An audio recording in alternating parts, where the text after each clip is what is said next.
Assalamualaikum. Selamat datang di toko saya. Beginilah toko kecil ini. Nggak bersih-bersih amat, nggak berantakan juga. Pokoknya rapi ala-ala toko pancing. Yang penting barangnya lengkap. Di atas itu soplur gantung, di samping soprok, di bawah sendal, di pojokan ada rengge, dan jangan kaget. Di meja ada ulat bumbung yang selalu ngeliatin saya. Kayak dia juga ikut jaga toko.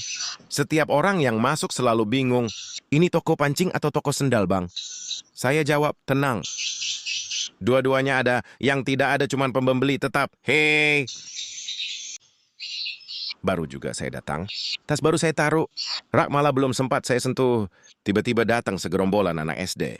Datangnya kompak, kayak rombongan study tour. Tapi ini study tour mencari ulat bumbung. Mereka masuk dengan semangat yang lebih besar dari ukuran tas sekolahnya. Sebelum saya sempat bilang tunggu sebentar, tangan mereka sudah sibuk lihat sana-sini. Ada yang lihat soplur, ada yang colek sendal, ada yang ngintip-ngintip ulat bumbung, kayak lagi survei harga kambing kurban. Saya cuma bisa senyum, karena begitulah anak-anak SD. Kalau belanja, suaranya kayak lagi lomba siapa paling keras. Toko saya langsung hidup. Padahal tadi sunyi kayak toko elektronik pas mati lampu. Yang lucunya, mereka kalau memilih barang itu lama. Pelampung dipegang, ditaruh, dipegang lagi. Ditaruh, dipegang sekali lagi, sampai saya mikir, ini pelampung mau dibeli atau mau dimandiin dulu? Ulat bumbung juga jadi perhatian. Ada yang lihat ulat sambil mundur pelan-pelan, ada yang lihat ulat sambil maju kayak pemberani, dan ada yang lihat ulat sambil ketawa, kayak ulatnya lagi stand-up comedy.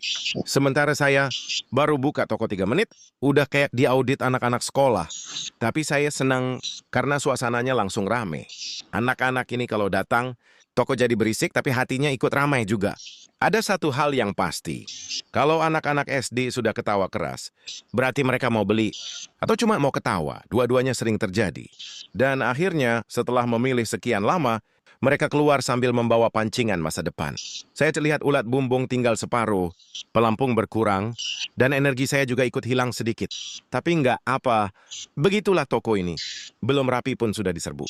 Yang penting pagi ini dimulai dengan keramaian, bukan dengan sepi. Anak-anak SD baru pergi, toko langsung sepi. Tiba-tiba muncul Aci berdastar.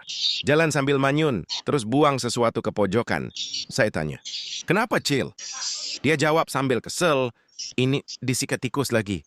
Sudah berapa yang rusak? Aku pun kalah cepat sama tikus, Bang. Saya cuma bisa geleng-geleng. Di toko ini, pembelinya jarang, tapi tikusnya langganan tetap. Dari tadi saya lihat paman bertopi merah itu, singgah dulu di toko seberang jalan.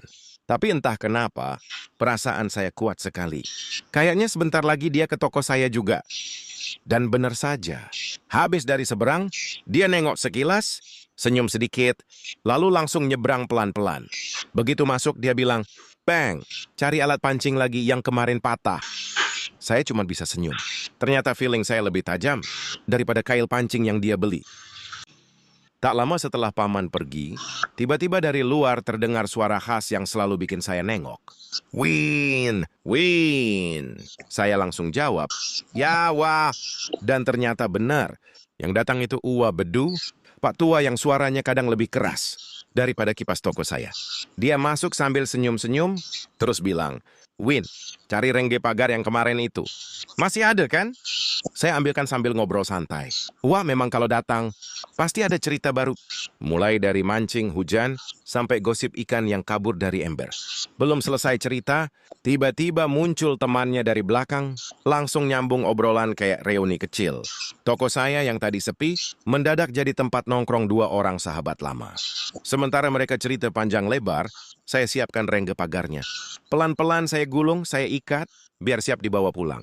Dan begitulah, hari ini penuh kejutan. Mulai dari anak-anak SD, ibu-ibu cari sepatu, paman bertopi merah, sampai Uwa Bedu yang panggil saya pakai siren. Toko kecil ini mungkin sederhana, tapi setiap hari selalu ada cerita. Terima kasih sudah nonton. Besok kita sambung lagi cerita tokonya.